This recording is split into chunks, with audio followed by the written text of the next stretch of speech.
My fiancée once told me, "Stop introducing me as your future wife. It makes me look like I settle for less." I didn't argue. I just said, "Sure." And that same night, without raising my voice or asking a single question, I quietly removed my name from every event she'd signed us up for. I canceled the venue. I packed a small envelope, placed it on the kitchen table, and walked out of her life like I'd never been there at all. 2 days later, she finally opened that envelope, and it was like the air got sucked straight out of her lungs. "What's up, Reddit? I'm Zach, 31, welder by trade, builder by passion. And this is a story of how my ex-fiancée, Rebecca, decided she was out of my league, until the moment she realized she'd lost the one person who would have never treated her like she was replaceable. We met 3 years ago at a friend's barbecue. I was manning the grill, flipping burgers, enjoying the simple stuff.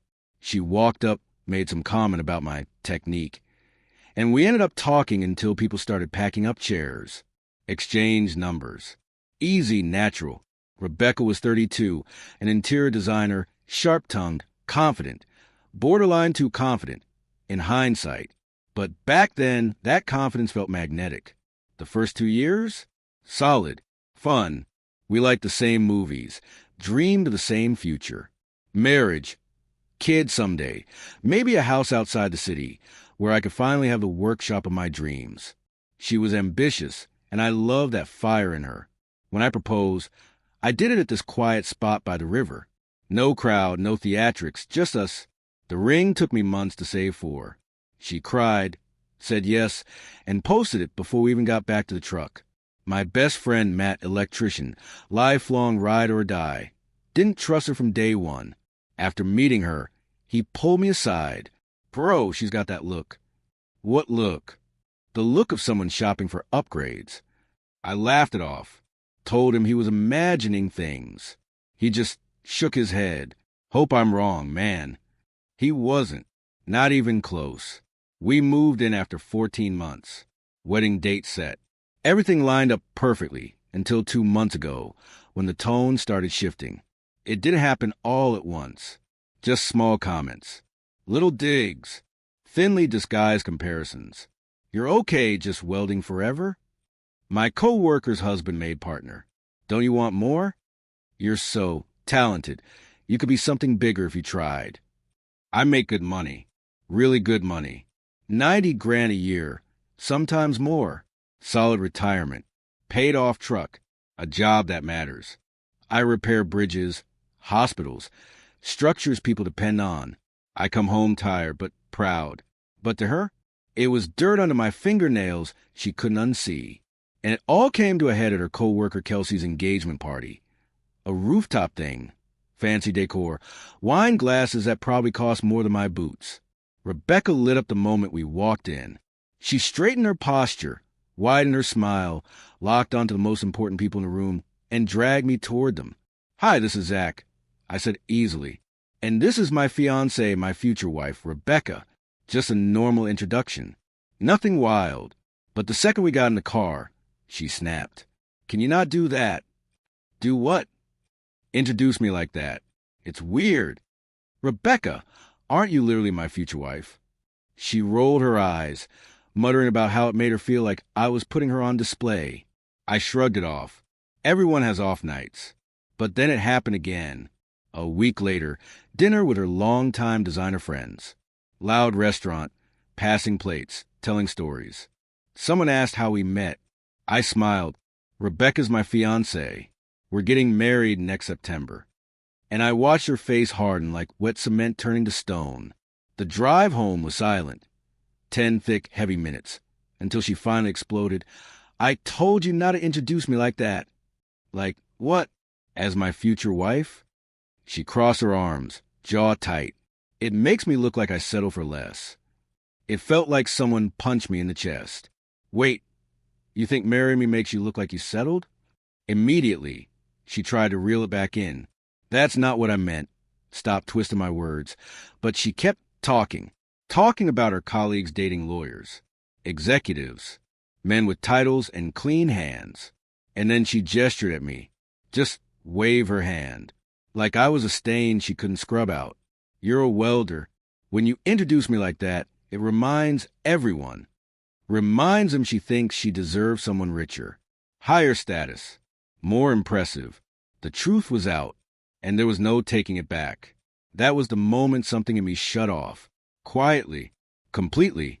I didn't yell, didn't argue, didn't defend myself. I just listened, memorized every word, and made my decision. And 2 days later, she opened that envelope and realized, in the most painful way possible, that I was never the one who settled. She didn't say sorry. She didn't try to explain. She just went quiet, muttered something about a headache, and disappeared into the bedroom. And I sat there 3 long hours in the dark living room, staring at the wall like it held answers. Every comment she'd ever made about my job, every comparison to her co-workers' shiny, impressive partners, every little jab I'd brushed off because love makes you stupid, all came crashing back at once. What hit the hardest wasn't the insult. It was how effortlessly she said it. 3 years together. A ring I worked months of overtime to afford sitting on her finger, and she felt nothing calling me less.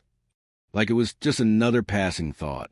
Moments like that, they peel the blindfold off. You start replaying every memory in a new light, and you realize the signs were there the whole time. I lay awake that night staring at the ceiling, rerunning the last few months like some horrible highlight reel. Dinner parties where she talked over me. Weekend brunches where she dismissed my stories like they were background noise. Little digs I'd ignored because I didn't want to start a fight. I remembered her parents' house just a few weeks ago.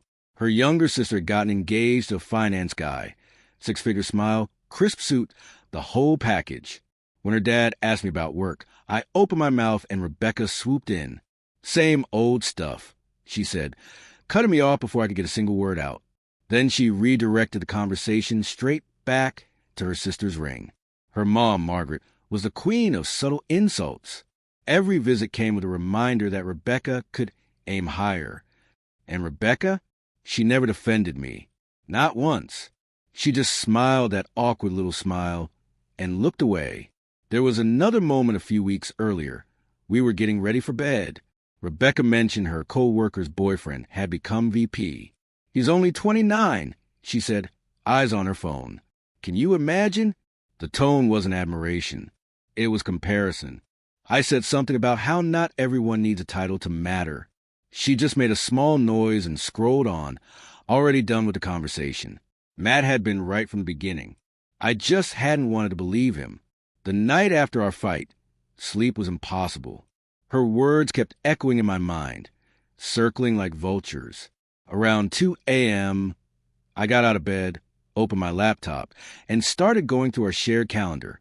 Bridal shower, industry gala, her college roommate's birthday, a dozen brunches and dinners, event after event where she'd put my name down without asking. The same guy she was ashamed to introduce, but still needed as a prop so she didn't look. Single. I clicked into each RSVP, found the host's email, and started writing. Hi, this is Zach. I won't be able to make it after all. Sorry for the late notice. Polite, simple, no drama. Just removing myself from the places she expected me to stand beside her. Some people replied before I even closed the laptop. Kelsey asked if everything was okay. Camille said she hoped to see me at future events. There wouldn't be any. When I finally shut the computer, it was nearly 4 a.m. Rebecca slept peacefully through all of it, completely unaware her life was about to change. Friday morning, she moved through the apartment like nothing had happened. That was her pattern any time we fought. Pretend it never happened and wait for me to cave first. She hummed while making coffee, checked her phone, smiled at her reflection. Not a single crack in the mask. Then, while doing her makeup, she casually asked, "Did you confirm we're going to Kelsey's bridal shower this weekend?" I watched her in the mirror. "About that," I said calmly. "I canceled." She froze. "What?" "Why?" "Because you're embarrassed to introduce me as your fiancé. So I figured you'd rather go alone. Saves you from having to explain how you settled." Confusion, annoyance, fear, it all flickered across her face in seconds. "Don't be ridiculous," she snapped. I'm giving you exactly what you asked for. I said, you don't want to be associated with me? Congratulations. Problem solved. Oh my God, you're being a child. No, I told her.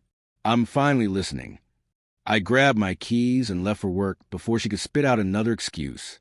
At the job site, Darnell took one look at me and whistled. Man, you look like your whole life got hit by a truck. What happened? I told him everything. All of it. The comments, the pattern, the final blow. Darnell set down his gear and shook his head slowly. Dude, I had a woman like that once, he said. 3 years of being told I wasn't enough because I work with my hands. He chuckled without humor. You know what I did? Divorced her. Then married someone who actually respected me. Darnell clapped me on the shoulder and grinned. My wife now? She brags about what I do. Tells people I'm basically an artist who works with fire. He gave me this look. Steady, honest. You deserve someone who thinks you're a catch. Don't forget that. And I didn't. Those words sat in my chest for the rest of the day, echoing between every spark and every weld.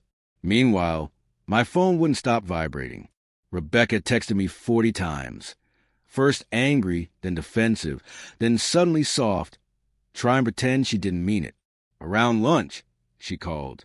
The voicemail was a storm of tears and frustration. I answered once. I heard exactly what you meant. Have fun at brunch. Then I shut the toolbox, slipped my phone inside, and went back to work. During lunch break, I reached out to Hannah, the one friend of Rebecca's who actually respected what I did.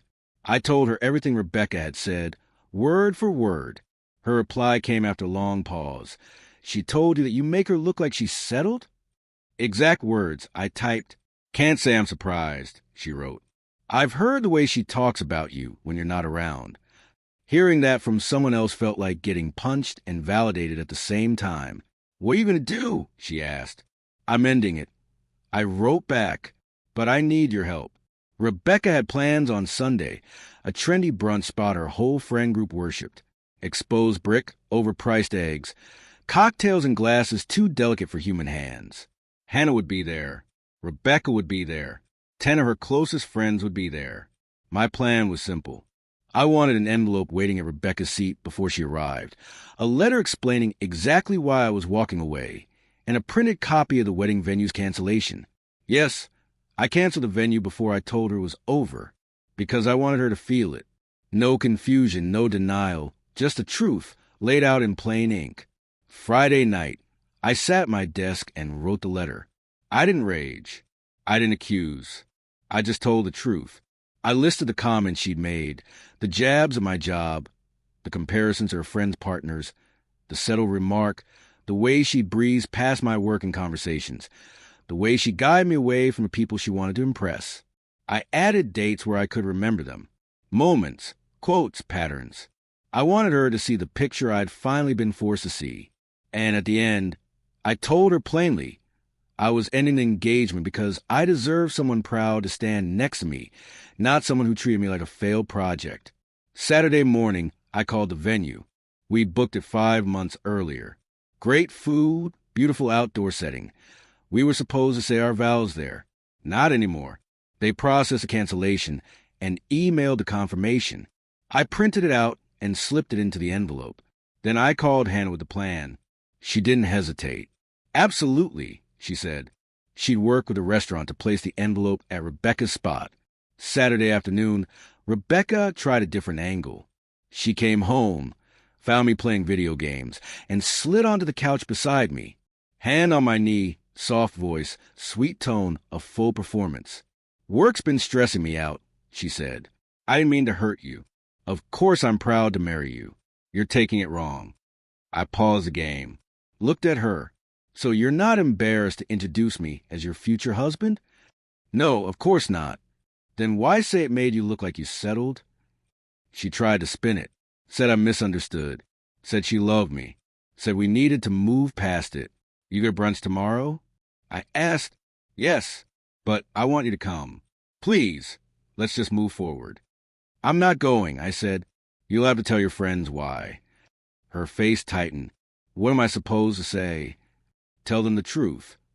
She didn't like that answer. We spent the rest of the evening in separate rooms. Before bed, she asked one more time if I'd changed my mind. No, I said. Sunday morning arrived gray and heavy. A perfect match for the mood. Rebecca spent over an hour getting ready. Full makeup, perfect outfit, polished and camera ready. Before she walked out the door, she asked again, "Are you coming?" No. She lingered in the doorway, keys in hand, trying to read me. Then she left. As the door clicked shut, I checked my watch. 10:28 a.m. Brunch was at 11. Hannah was already at the restaurant, setting the envelope in place. At 10:52, she texted me, "Envelope is there, head of the table. This is going to be wild." I didn't reply. I just sat in the quiet apartment and waited. At 11:15, my phone rang. Rebecca. I didn't answer. Again, straight to voicemail. At 11:25, Hannah texted. She opened it. Everyone staring. She just bolted. Still, I didn't respond. At 11:40, the front door slammed open so hard it rattled the frame. Rebecca burst in, gripping the envelope like she crushed it in her fist the entire drive home. Her face streaked with mascara, red and blotchy. She looked wrecked. "What is this?" she shouted, throwing the papers at me. They scattered across the floor like confetti from a wedding that would never happen. I didn't move, didn't raise my voice, just looked at her calmly. "It says exactly what it is." I told her. Confirmation that I canceled our wedding venue. She stood there shaking, mascara streaked down her cheeks, clutching the crushed envelope like it was evidence in a crime she didn't think she committed. "What is this?" she demanded. I didn't rise, didn't flinch, just looked up from the couch, calm in a way that made her even angrier. "It's exactly what it looks like," I said. "The cancellation for our wedding venue." Her lips parted like she couldn't believe the words coming out of my mouth. "You canceled our venue without talking to me? You told me marrying you makes you look like you settled." I replied softly. So I fixed it. No wedding, no settling. The room went quiet. Heavy, sour, the kind of silence that tells you two people are standing on the edge of the last moment they'll ever share. I could see it in her eyes. She was searching, digging, trying to find a way to twist us around and step into the victim role she'd worn so easily before. "You're dumping me over one comment?" she snapped. "It wasn't one comment," I said. "It was months. Months of feeling like I was never enough. Like you were embarrassed of me. Like I was something you settled for, because you couldn't land someone shinier." My voice didn't shake. Hers did. "I'm done being someone's backup plan." "You're not my backup plan," she shot back. "You're just being dramatic." "Am I?" I asked. "Then why have you spent months comparing me to your co-workers' boyfriends? Why does your mom talk to me like I'm some charity project, and you've never once said a word to stop her?" That's when it happened. The tears dried, the desperation faded, and something cold, sharp, real slipped through the cracks in her expression. "Fine," she hissed. "Throw away 3 years over your bruised little ego. Go ahead. See how long it takes to find someone else. Someone who actually wants a guy who comes home smelling like smoke and sweat." She stepped closer, voice dropping into this venomous whisper. "You'll realize what you lost. You'll come crawling back." I almost laughed. "I won't." "Oh, you will," she said. "Because I'm the best you're ever going to get, Zach. The best you'll ever have. And when you figure that out, don't expect me to take you back." There it was. The real her, laid out plain, like she'd been hiding behind 3 years of polite smiles and pretty words. I picked up my keys.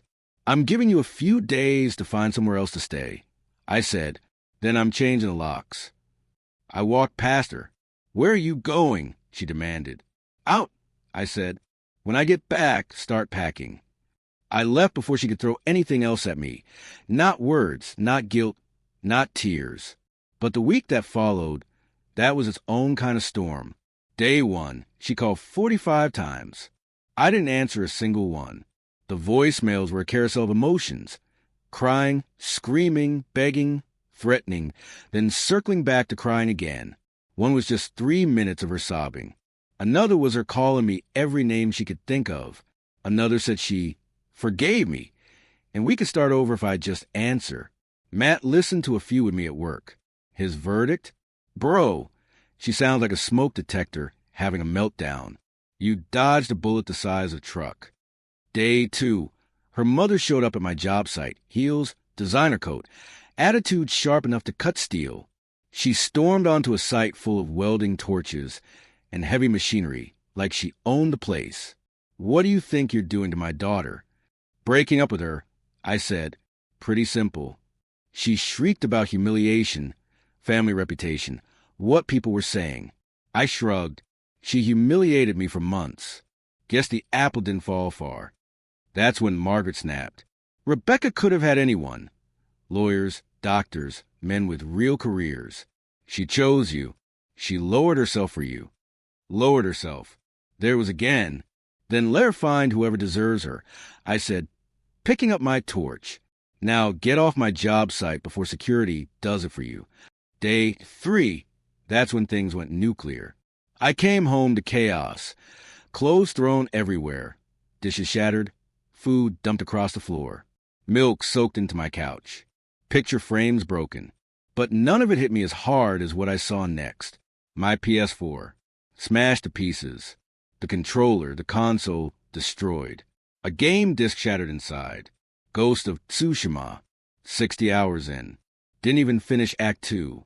And when I picked up the pieces, I found my external hard drive. Cracked in half. 5 years of saved files gone. Every achievement. Every playthrough. Every late night escape. All erased because she didn't like that I wasn't letting her settle anymore. On the ruins of the console was a note. Now we're even. I stood there, numb, for 10 long minutes. Then I photographed everything. The mess, the destruction, the PS4 graveyard. Called the cops. Destruction of property. $600 in damage to the console alone. The officer shook his head. Man, this is like the 4th PS4 I've seen smashed this month. We bonded over the tragedy. That night, while cleaning up what used to be my living room, I found the engagement ring sitting on the counter. The one I worked overtime for, saved for, believed in. I held it for a long time, then had an idea. The next morning at work, I showed it to Darnell during lunch. What are you going to do with it? He asked. Sell it? Pawn it? Better, I said. I fired up my torch. 40 minutes later, the ring was gone, and in its place was a small, lumpy, ugly piece of melted gold with a single diamond embedded like a tiny star trapped in a burnt planet. The melted ring was still warm when I welded a tiny hook onto the top. In the end, it became a keychain, the most expensive, ugliest keychain in the history of bad decisions. And somehow, it was perfect. Later that day, I snapped a photo of it and sent it to Rebecca. Thanks for leaving this. Made myself a little souvenir. Her reaction came in like a tidal wave. 17 messages back to back, wild and furious. Apparently, she'd only left the ring there temporarily and was fully planning to reclaim it. Apparently, I had just destroyed $4,000 of her property, and she was going to sue me into financial extinction. I sent one final message. I paid for it. My property. My keychain. Have a good one. Then I blocked her. Darnell laughed about that keychain for a week, called it the greatest use of a welding torch in American history. I still keep it on my work keys, my own little reminder of what happens when someone tries to make a welder feel like he's not enough. Day 4, I changed the locks. Then I boxed up everything Rebecca still had in the apartment. But before I put the boxes on the porch, I made one more stop. 3 years with her meant 3 years of gifts. Birthday surprises, anniversaries, little luxuries I'd scrimped and saved for. A designer handbag she begged for. A watch she flashed around like a trophy. Jewelry, sweaters, perfumes. Probably $3,000 in total. And all of it sat quietly in her closet, untouched, while the memory of my smashed PS4 was still fresh and raw. So no, I wasn't feeling technical about ownership.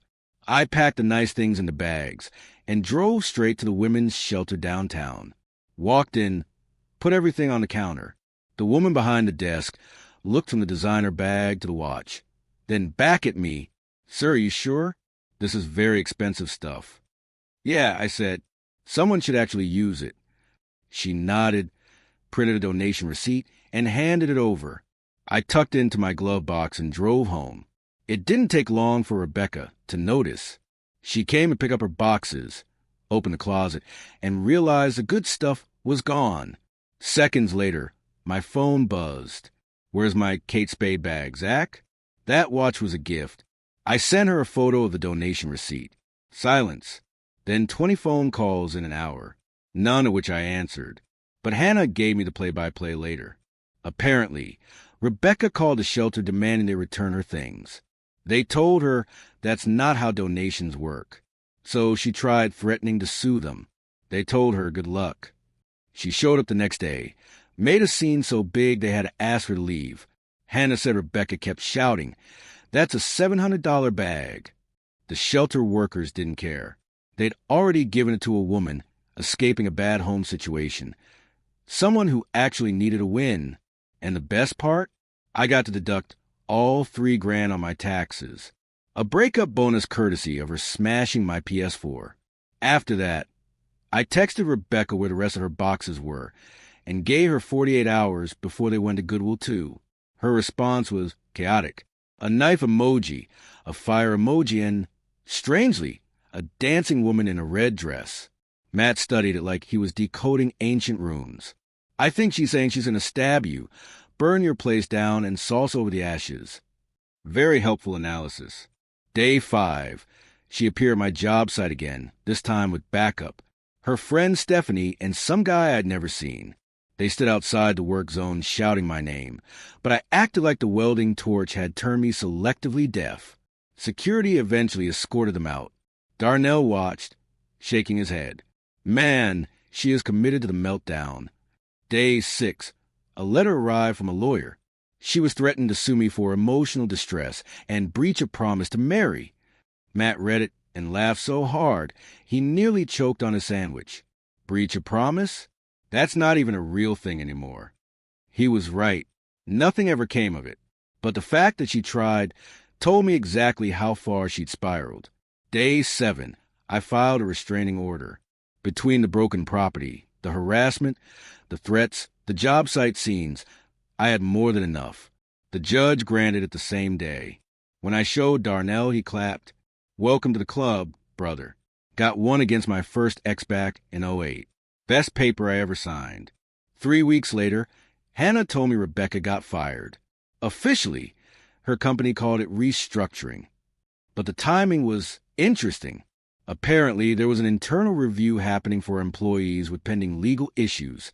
Something about liability and client-facing roles. Did my restraining order play a role? No idea.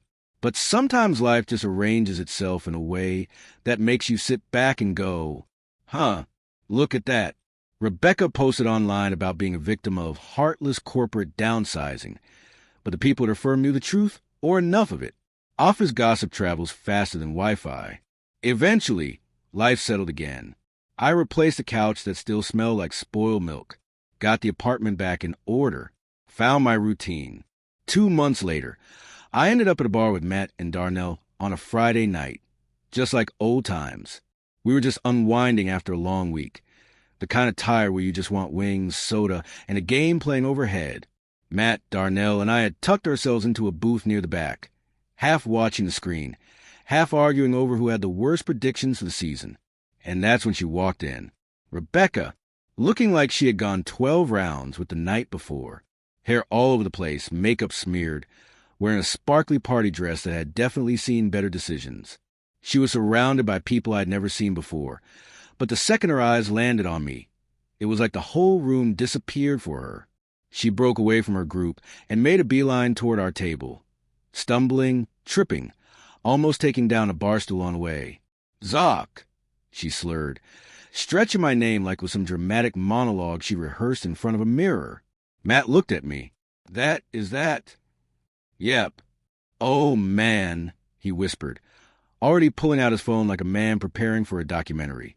Darnell groaned. "Bro, I thought we left this mess at work." By the time she reached us, Rebecca was swaying like she was on a boat that didn't know which ocean it belonged to. The bar noticed. Everyone noticed. Phones were quietly lifted. Conversations paused. She became the evening's main attraction. I've been looking for you for weeks or months. I don't know. Time is weird, she said, leaning way too close. Rebecca, you need to leave. There's a restraining order. She waved that off like it was a receipt. Paper can't keep us apart, Zach. Paper. Then she pointed at me, dramatically, nearly poking herself in the eye. I wrote you something. A song. Darnell nearly choked on his drink. A song? Oh, this I gotta hear.